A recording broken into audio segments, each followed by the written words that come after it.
How to fix Pinterest not saving disappearing issue. Hi everyone, I'm here to assist you today. Without any delay, let's jump right in.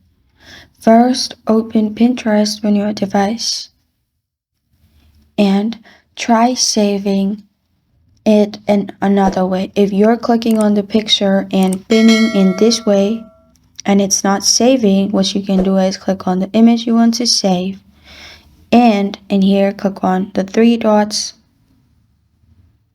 You can download as well, or hold on to the picture here and pin it in here. If one is not working, you can use this one. Another thing which you can do is scroll down your notification bar and switch. If you're using Wi-Fi, switch to mobile data, and if you're using mobile data, switch to Wi-Fi. Let's see if it works. If it still does not work, you will need to clear cache off your app. To do that, hold on to the Pinterest app in your home screen and then click on App Info at the top.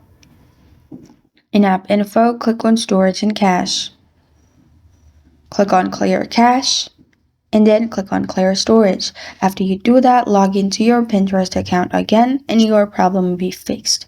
This is how to fix Pinterest pins not saving and disappearing issue. Thank you for joining me today. If this video helps you out, please leave a like and subscribe for more. Got a question or want to suggest a topic? Comment below. Thank you for watching.